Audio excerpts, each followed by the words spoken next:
You've probably heard this a million times. Runners need to strength train. Cool, but what the does that even mean? What exercises? How often? How do half of them make your brain want to shrivel up and the other half feel absolutely pointless? Here are the best 5 most effective no gym strength training exercises for runners, backed by science, built for real life. In this episode, I'll be going over the 5 most bang for your buck strength moves for runners without the need for any gym, why they work without wasting time in the gym, the hidden science behind injury proofing your legs, how to modify each one depending on your level, and why body weight might actually be enough in the beginning, asterisk. I'll be joined for all the science-backed stuff by Sam Shearman, pro running physiotherapist here in Sydney, Australia, and founder of 10 Weeks to Strength running app. I'm Darren D. Lake, sub 3-hour marathon and 10-hour Ironman finisher, run coach and human guinea pig of the last 30 years, trying to figure out how to get 1% better each day and tell all the self-coach runners of the world out there how to do it. Let's get into the episode. So let's go with number 1, Bulgarian split squat. And tell me what it is, and then we'll get into a couple more things. So a Bulgarian split squat is a rear foot elevated split squat. I quite like this exercise because it helps us work with a single leg stance, so building single leg strength, and we can particularly target the glutes and quadriceps with this one. So it's almost replicating the demands of running, and you can get a lot of load through that front leg without equipment. Why do you think it's so important for runners especially to do this? Once again, it replicates the demands of running. We have one leg in extension, which is essentially giving your hip flexors a stretch.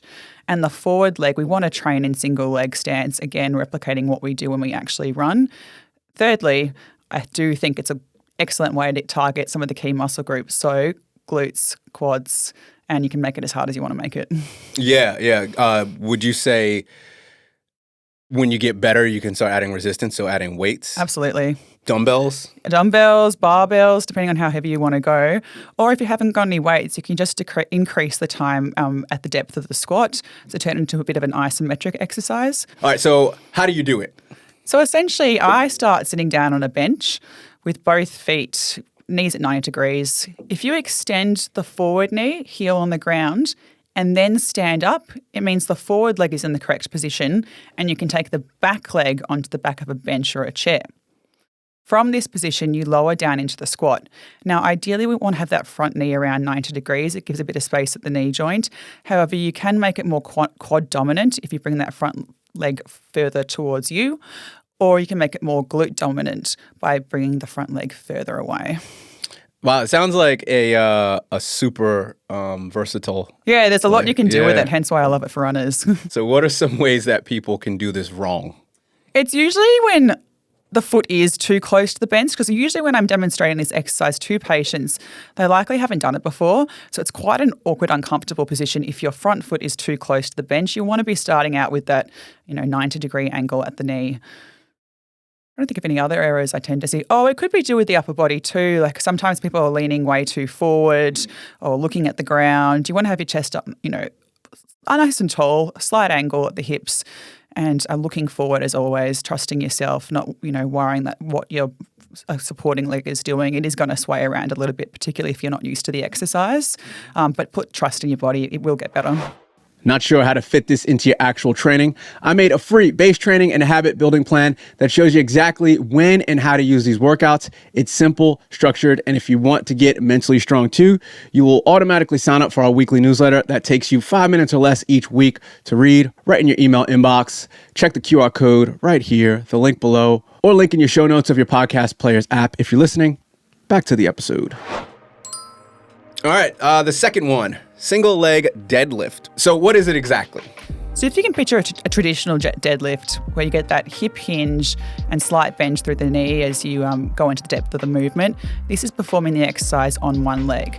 For this reason, it helps to improve our single leg and our hip stability using muscle groups that wouldn't be worked in a traditional deadlift. It also helps with some stability too. There's a lot of movement happening around the knee and the hip, and if you can control those muscle groups, it means you can better control yourself when you're actually running. Why should you do this? What's the core benefits? I would say to do it as part of stability exercise. So a lot of runners lack a bit of strength in their glutes. And there's more to the glutes than just the max, medius and minimus. You've got your deep hip external rotators too. So they're the little ones that help keep the ball in the ball and socket, which is your hip joint.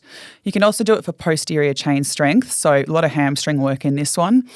And hamstrings are important for the push-off at the end of your stance phase in running. Can you explain just a bit of definition? What is the posterior chain? So posterior chain is all the muscles that run along the back of the body. So this targets the core, but particularly the, erector spinae muscles, your glute muscles, so glute max, hamstrings are posterior chain, and also your calves are posterior chain too. So anything that runs along your back. But let's get back to how to actually do this.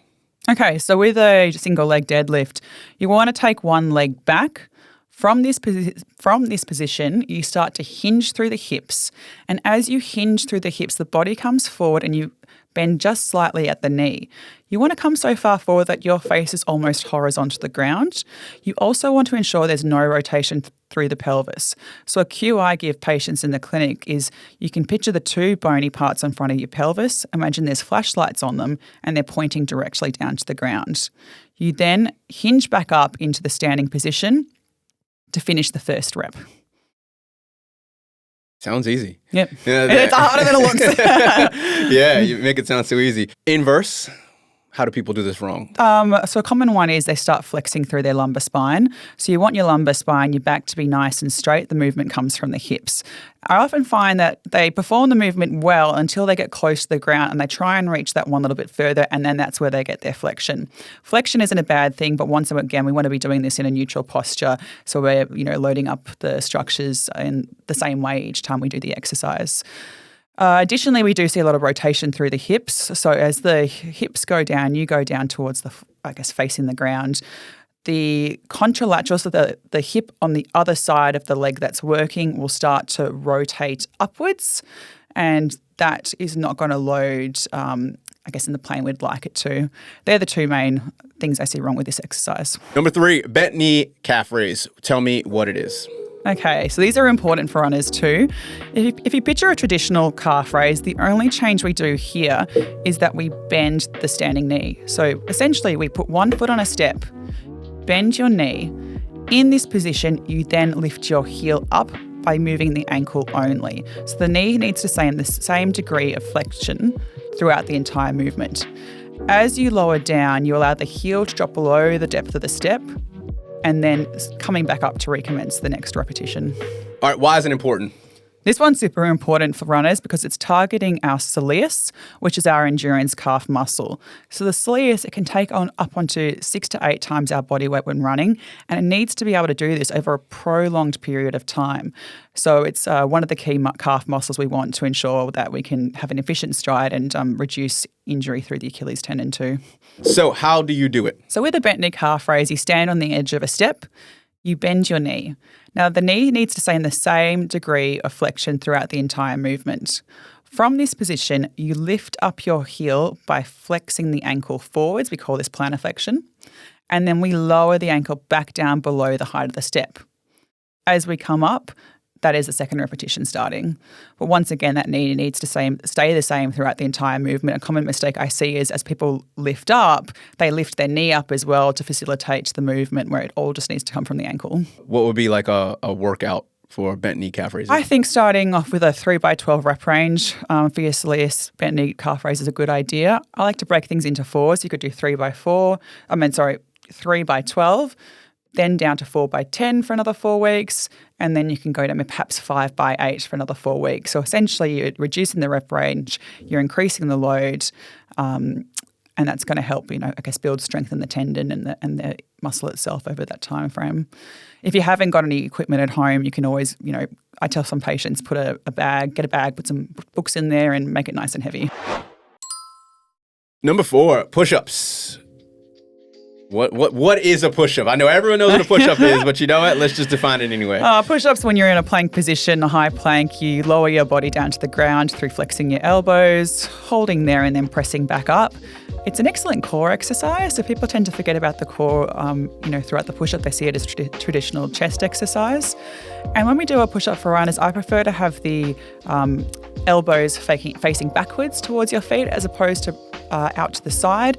It's going to help elicit more tricep action, which is more important for runners because it sort of replicates the arm swing that we go through. All right, why is it important? Why should runners do it? Well, runners need to work on upper body strength. It helps with posture. It helps with your arm swing. It even can help with breathing mechanics. So this is a great one because we are covering, a lot of key muscle groups. So it's a good, again, if you're time poor, push-ups are a great one to add in. And you can make them harder too. It's, again, without any equipment. You can start from your knees. You can go full length. You can even go put your feet on a chair, hands on the ground. Lots of ways you can do a push-up. How do you do the push-up? I know a lot of people, but how do you do it the right way? Yeah, so you put your hands underneath your shoulders. You're starting in a high plank position. Again, we want our elbows facing backwards. You lower yourself down to the ground. If you want to make it harder, you stay in that position where you're just hovering above the ground just for a little bit longer, and then you press up. So another common mistake I see with push-ups, people fly through them so quickly, and we don't want to go too fast through these exercises because that's what we do with running. That's where we're stressing our tendons. Tendons best respond to slow resistance work. So you want to make sure the time's nice and controlled as you go through the push-up. Yeah, I was going to say, how do people do them wrong? And I think, would you say not engaging the core?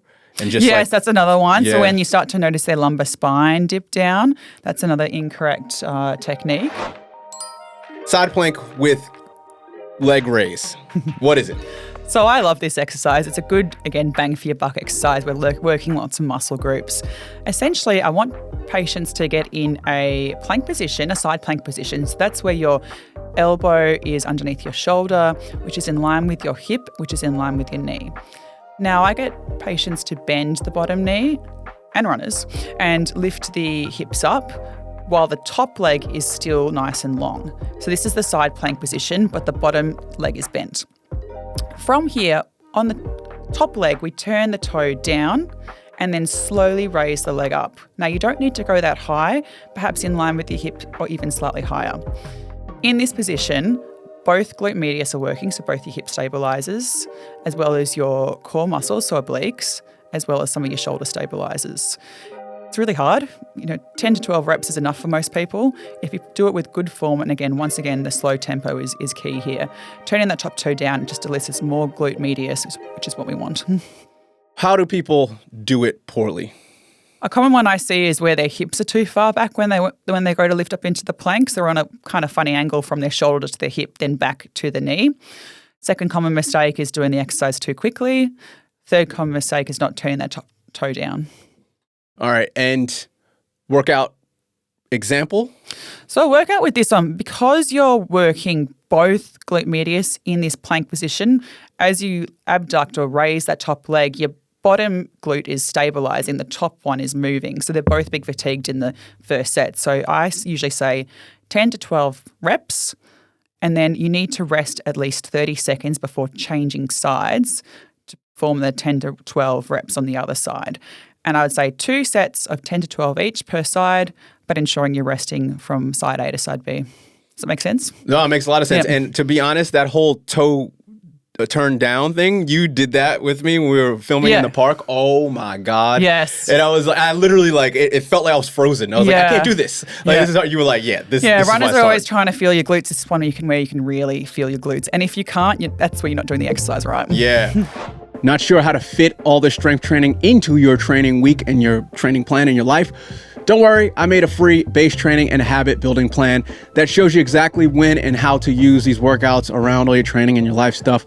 And it's simple, structured. If you want to get mentally stronger too, you'll automatically sign up for that weekly newsletter. Again, it takes 5 minutes or less to read it. Drops right in your email newsletter. So now you know the 5 key exercises, but knowing them isn't the same as knowing why to use them, how to actually use them, what is the point of using them, etc. So that's why I did a whole full episode with Sam Shearman breaking down everything you need to know about strength training for runners. It's a toolkit. So you take out the tools whenever you need it. Why it's so hard, the history, and so much more. Click right here or link below in the description or in your show notes of your podcast player's app. Peace.